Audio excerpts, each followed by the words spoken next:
Heavenly Father, I want to be aware of you always. Not just aware of you, but loving you, conscious of you. I want to be overwhelmingly grateful, satisfied, complete in you. This is selfishness, Lord. This is myself wanting it. I want to be joy unbounding to you and you to me. I want that because of self. You've made self a blessing to me, Lord. The world has somehow lost it and made self an enemy of the self. But selfishness pure turns to where itself is best served. Where else than with God, your Heavenly Father, who loves you to bits, and whom you love to bits too. To bits doesn't sound right, but you know what I mean. To adore. I want you, Heavenly Father, to be my continual joy, and I want to be your continual joy. And that's a selfish act. It's a good selfish act. It's a good, I can't think of the word now because the word's got so much negative connotation. It's a good obsession. It's a good addiction.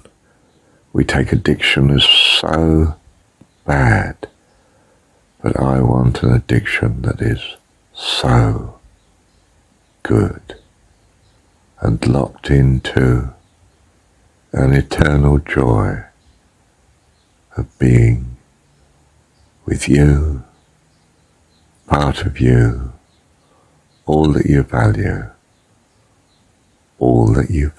Father, which I think is all your creation, and I think all your children, all your vast heavenly host as I understand it.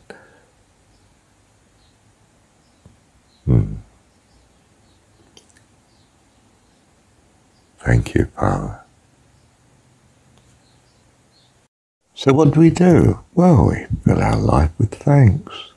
We fill our life with the loveliest, most godly people, the kindest, the sweetest, the best, the most honourable, the most lovely, the most heavenly, the most godly.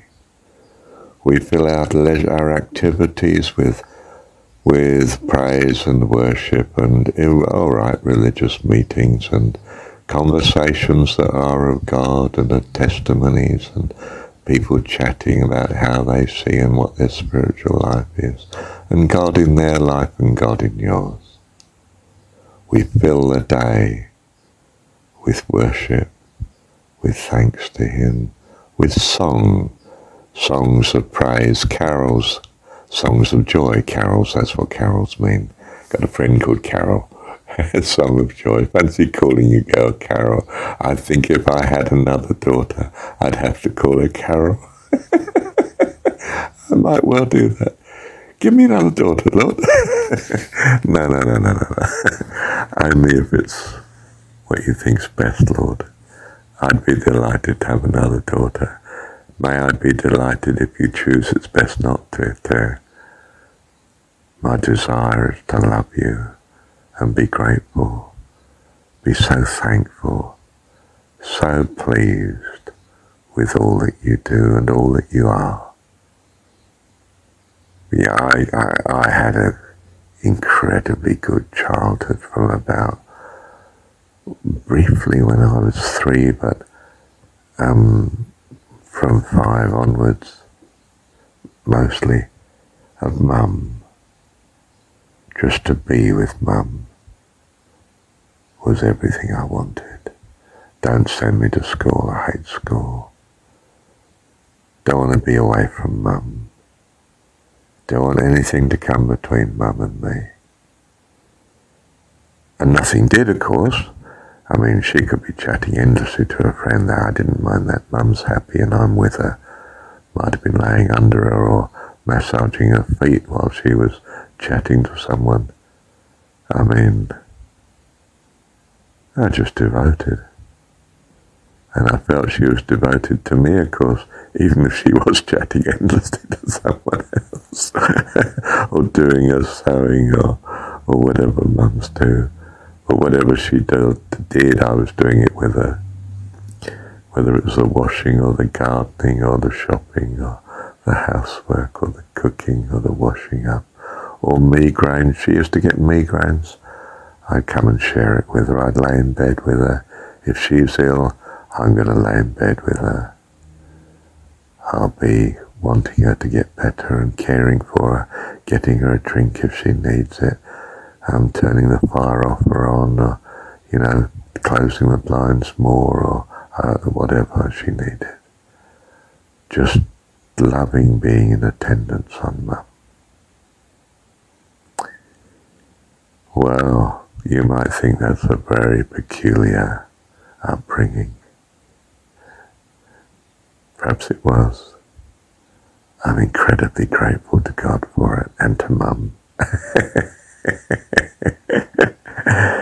And I can't distinguish the two in my mind, because God's love and care to me was so often through Mum as I saw it. There you are. But I think I did have a fairly normal adolescence in the way that I then separated myself from Mum. That's hard, isn't it? I don't think I'll dwell on that.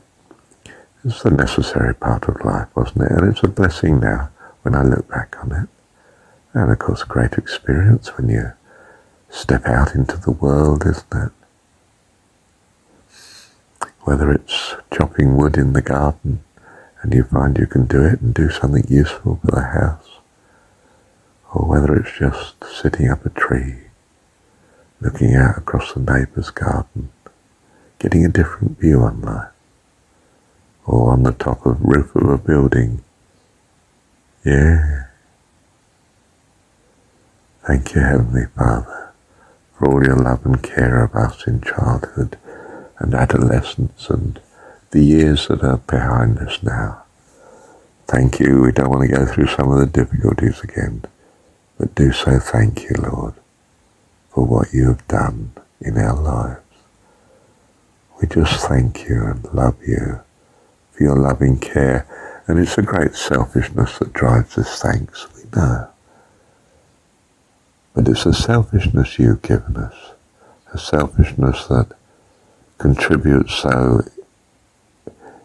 necessarily, cardinally, to our survival, especially before we know you well. Thank you, Father. Thank you that you've blessed us with selfishness, else how would we come to you? And we would miss all the fullness of life that you've given us. Thank you for selfishness, Lord. Thank you for your love and care. Thank you so much, Father, for an awareness of you. Guide us, Father, in how to make it continuous, eternal. This is life eternal, isn't it, Lord God, to know you, Heavenly Father. And as we understand it in our culture, Jesus Christ, whom you have sent. Just thank you. Thank you for the Christian religion the way it is. I don't care whether it's... Well, I do care that it may be misguided in many ways. I'm sure you've used it as the blessing it's meant to be used for.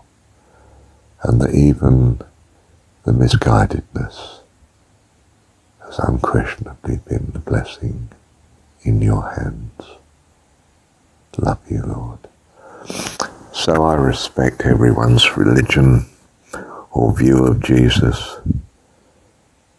Their view is how they see it, and they can only see it from their life's experience that's brought them to the person they are today. They are earnestly believing and valuing what they believe and value. And I'm not here to shatter that. I'm here to bless them. I am come that you might have life and have it more abundantly. I'm come to value you, love you, care for you, provide for you, help, be a blessing, be a joy, and to joy in you, to find you a blessing, to find a place for you. I make space for you in my house, in my kingdom, my family. There's a place for you here of safety, of care, of kindness and love and provision and company and fellowship and joy and happiness and peace and fullness of life.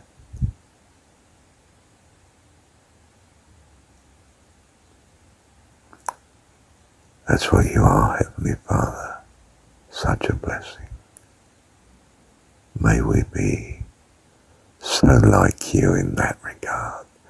And may we bring a difference, a variety, a flair, an interest, a contribution that's unique to each of us in your fantastic family, and be such a blessing to you and all of us, Lord. All that you love and care for, and that we love and care for. May that embrace all life that longs to come, all life that wants to know, all whose selfishness drives them to heaven's door. May they be so ready and welcome. So we're in the world to make that so. We'll come to bless. I'm come that you might have life and have it more abundantly. It is my joy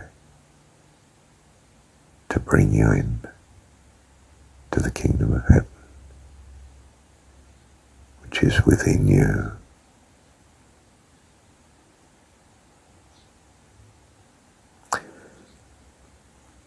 You are made by God. You are born of God. When you recognize your parents, your Heavenly Father, Heavenly Mother, He's not male or female, of course, not really. He's all things. He's the difference between nothing and everything wonderful, because He's God. He blesses all because He is all that is, your very self. And me, of course.